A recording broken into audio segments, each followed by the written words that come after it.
What if everything you believe about yourself is a lie you were programmed to protect? You think you're in control of your choices, your thoughts, your morality, but the truth? You're being played, not by one puppet master, but by thousands, evolution, society, institutions, algorithms, even your own brain. This video will uncover the most uncomfortable, mind-bending truths about human behavior, truths you were never meant to face. Because here's the real horror. You're built to deceive, wired to obey, conditioned to crave illusions that feel better than truth. Picture this. A man smiles on stage, confident, charismatic. You trust him instantly, but he's lying, and your brain applauds him for it. Why? Because evolution didn't reward truth. It rewarded what worked. In the next few minutes, we'll expose the parts of you that aren't really you. Your smile, a social weapon. Your identity, a convenient fiction. Your emotions, scripts you didn't write. And here's the twist. The more you learn, the more you'll wish you didn't know. Because once you see what's behind the mask, you don't get to unsee it. So before you scroll past, ask yourself, do you really want to know who you are beneath the surface? If the answer is yes, then let's begin. The smile that lies.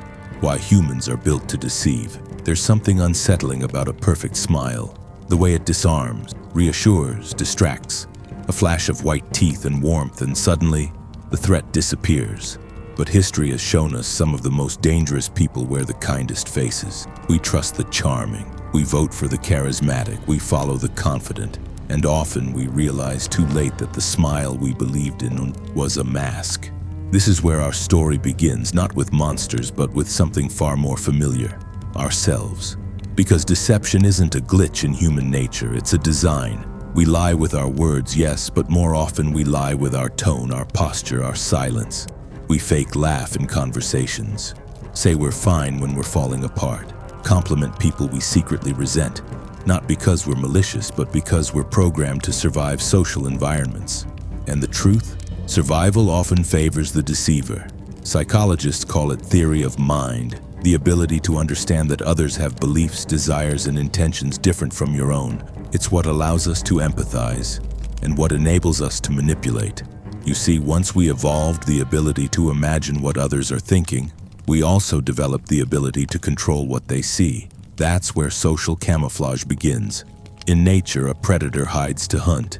In human society, we hide to be liked, to belong, to avoid punishment, to gain power, and sometimes to control outcomes. And evolution has rewarded this. People who lie skillfully tend to do better in politics, business, even relationships. Studies show that those who can convincingly fake sincerity are perceived as more competent, more trustworthy, even when they're not. We aren't raised to value truth. We're raised to value social fluency, the ability to say the right thing even if it's not real. Because in many situations, honesty isn't rewarded, it's punished. Try telling a friend you don't like their idea. Try admitting you don't believe in the group's cause. Try revealing a truth that makes others uncomfortable. What you'll often face isn't gratitude, it's exile. So we adapt. We wear the mask. And over time, we forget it's even there. That's why the most convincing lies are the ones we tell ourselves. That we're being nice, not strategic. That we're being polite, not dishonest. That we're protecting others, not protecting ourselves. But beneath every social gesture, every smooth performance, every curated personality lies a deeper truth. Humans are wired for deception, not just to fool others, but to survive ourselves. 2. The puppet self. You're not who you think you are. You think you know yourself. You have a name, a personality, a set of beliefs, habits, preferences. You tell yourself, this is who I am. But what if that's just the story, not the truth? The unsettling reality is this. You are not a single unified self. You're a collection of parts, fragments, impulses, and illusions stitched together by a brain that needs coherence more than it needs accuracy. Let's start with what science already knows. Your brain is modular. Different parts of it handle different tasks, and they don't always agree. One part processes language, another controls emotion, another plans while another reacts. These systems often operate independently and sometimes in conflict. In fact, in split brain experiments where the connection between the two hemispheres is severed, patients exhibit something terrifying. Two separate selves emerge. One hand draws a church, the other draws a devil. One hemisphere sees something, the other doesn't, but makes up a reason anyway. The brain, desperate for a narrative, invents logic after the action has already occurred. This is called post-rationalization, and it's happening to you right now. Every decision you make, every preference, every impulse is often made unconsciously. The rational mind doesn't initiate it. It just explains it later as if it were in charge the whole time. You're not the commander, you're the press secretary. The narrator scrambling to make sense of decisions you didn't truly author. And this goes deeper. Your identity, the way you feel like yourself, is context dependent. You behave differently at work than at home, around strangers than with friends. You adjust tone, posture, even core beliefs based on your environment, which raises the question, if yourself keeps changing, who's the real you? This isn't to say you're fake, it's to say you're fluid, adaptable, fragmented, and the consistent story you cling to, that's just the illusion that keeps the chaos in check. Cognitive psychologist Bruce Hood puts it plainly. The self is an illusion. It doesn't exist in the way we think it does. But if that's true, why does it feel so real? Because it has to. The illusion of a stable self gives your life continuity. Without it, you'd feel like a stranger in your own mind. So your brain constructs a character, a protagonist, a you. And like any good author, it edits the plot as it goes, removing contradictions, reshaping memories, filtering out the parts that don't fit the story. But underneath the narration is a darker truth. You are a puppet. And the strings?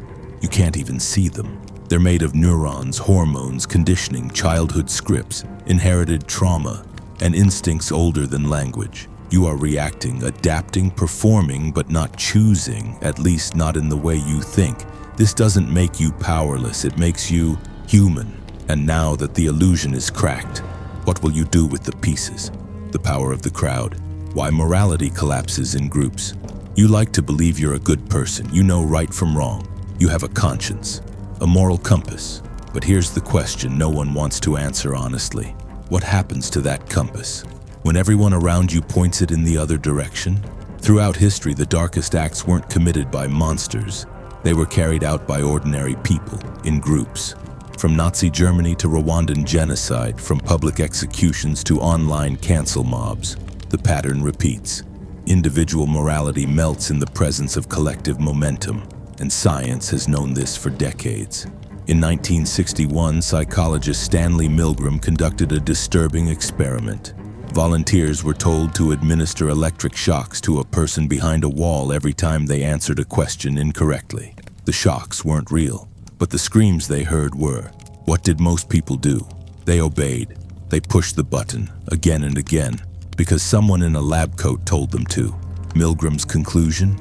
People will commit unthinkable acts not because they're evil, but because they're obedient. A decade later, the Stanford prison experiment echoed the same horror. Volunteers were assigned roles, guards, and prisoners. Within days, the guards became violent, abusive, sadistic. Not because they were told to, but because the group context gave them permission. This is the collapse of conscience. In a group, the burden of guilt doesn't disappear, it diffuses. This is known as diffusion of responsibility. The logic becomes it wasn't just me. Everyone was doing it, and suddenly no one feels fully responsible. Even as terrible things happen. This isn't just about history or research, it's happening now. Every time a mob tears someone apart online, every time a crowd cheers at cruelty, every time a trend becomes a shield for abuse. It's easy to lose yourself in the crowd, easier still to justify it. I'm not the worst, at least I didn't start it. I'm just reacting. But reaction is how it starts. Just one person joining in, then another, and another, until the line between right and wrong vanishes under the weight of collective agreement. Crowds don't just allow evil, they manufacture it. Because crowds give you something morality never does. Anonymity, immunity, validation. In isolation, you might hesitate. In a group, you feel invincible, and that's the danger. Because in the end, morality isn't tested when you're alone. It's tested when everyone around you chooses cruelty and dares you to do the same. The scariest truth? Most people don't pass that test. And worse, they don't even realize they failed. Fourth, manufactured emotion, how your feelings are not yours. You feel things deeply, joy, sadness, anger, love, and you assume those feelings are yours, authentic, internal, untouched by outside influence. But what if they aren't? What if many of your emotions were planted, scripted, conditioned into you long before you knew how to question them? According to neuroscientist Lisa Feldman Barrett, emotions aren't hardwired responses, they're constructed. They're not simply reactions to the world, they're interpretations of it, shaped by your past, your culture, your language. Which means they can be manipulated. Let that sink in. Your brain doesn't just feel, it guesses, it predicts, it fills in the blanks. And who do you think taught it what to expect? You didn't invent your emotional vocabulary. You absorbed it from parents, teachers, movies, songs, commercials. From the time you were a child, you were fed emotional templates. When someone leaves you, feel abandoned. When someone compliments you, feel validated. When you fail, feel worthless. Not because those are the only options, but because those are the ones you've been trained to access. This isn't just theory, it's business. Entire industries thrive on manufacturing emotion. Advertisers use music, lighting, camera angles not to sell a product, but to make you feel a specific way about the product. Media outlets curate tragedy to keep you afraid. Romantic comedies teach you how to cry on cue. Luxury brands don't sell handbags, they sell the feeling of superiority. And you buy it, not just with money, but with belief, with identity. You begin to think your desires are your own, that your heartbreak is authentic, that your self-image came from within. But much of it didn't. It was designed, shaped, injected into you over time. And now, you react on autopilot. Feel what you're expected to feel. Want what you're told to want. You become a character following an emotional script you didn't write and rarely question. Here's the unsettling truth. You are emotionally fluent in a language you didn't choose. So the next time you feel overwhelmed or inspired or broken, ask yourself, is this me? Or is this what I've been programmed to feel? Because only then do you start to feel something real. The Predator's Playbook. Why power always knows how you'll react. You like to think you're unpredictable, that your choices are spontaneous, your reactions organic. But to those who study you, really study you, you're not a mystery, you're a formula. Because power doesn't need to control you directly, it just needs to know how you'll behave. And it does. Governments, corporations, and tech platforms have spent decades mastering the psychology of control. Not through brute force, but through patterns, rewards, and fear. What works on lab rats works on humans too. Let's start with one of the most insidious tools, variable rewards. This is the same mechanism used in slot machines. You never know when the payoff will come, so you keep pulling the lever. Sound familiar? It should, because social media runs on the exact same logic. One post goes viral, the next dies in silence. A like here, a dopamine spike there, and suddenly you're checking your phone without even thinking. It's not addiction by accident, it's addiction by design. Then there's fear conditioning. Political campaigns use it like a weapon. Every slogan, every ad, every us versus them narrative, designed not to inspire you, but to scare you. Scared people are easier to guide, easier to vote, easier to obey, and most importantly, easier to divide. But the most subtle trap? Surveillance compliance. The feeling of being watched, whether by a government, an algorithm, or your followers, changes how you act. You censor yourself, you become careful, predictable, tame. Power doesn't just monitor you, it trains you to monitor yourself. That's the playbook. Predict the human, reward the behavior, punish the resistance, repeat. And the terrifying part? It works.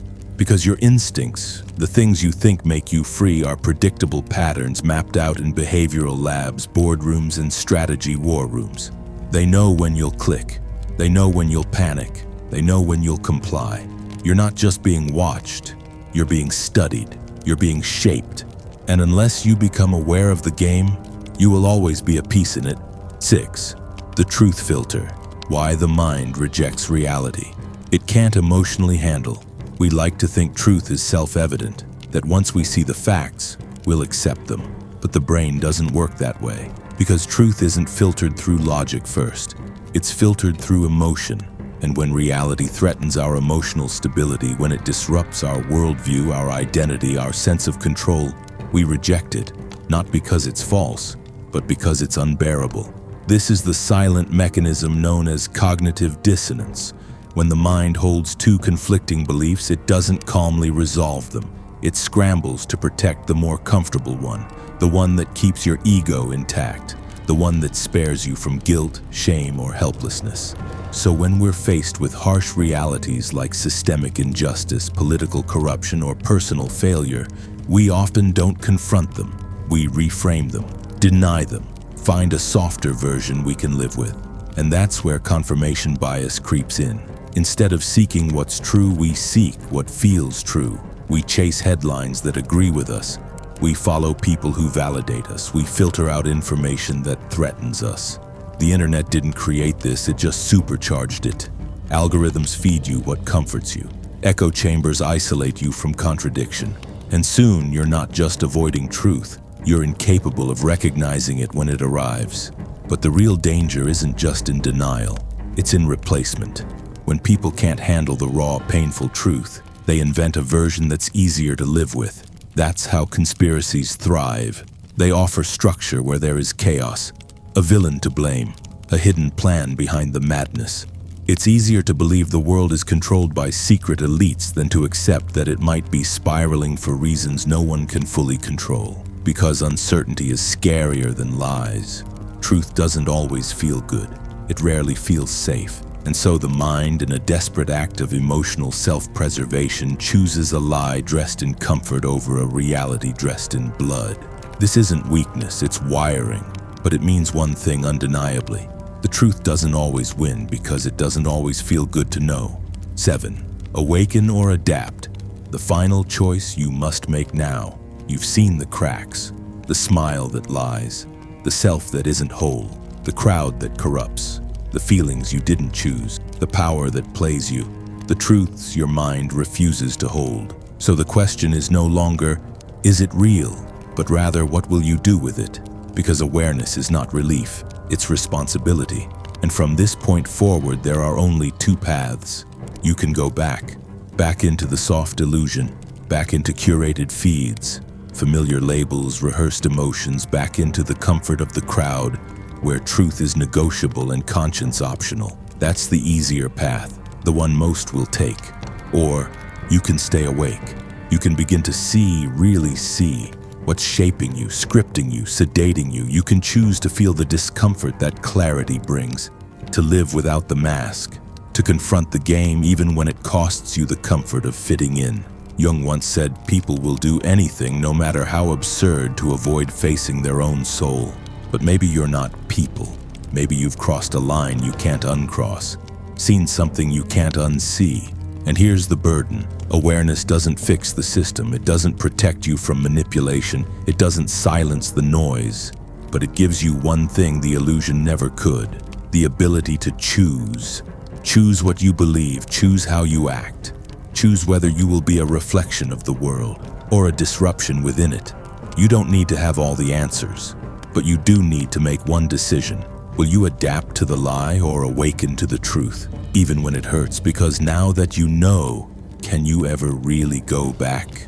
If this shook something inside you, if it made you question the story you've been living, don't let that awareness fade. Subscribe, not just for more content, but for more confrontation with the truths we're not supposed to see. Comment below, what was the one idea that hit you hardest? And share this with someone who's still asleep. Because if one mind awakens, it can ripple through the system. You've seen behind the curtain now. The next move is yours. Right now, there are 2 videos on your screen, handpicked just for you. Click to watch them. I'm sure you'll love every second.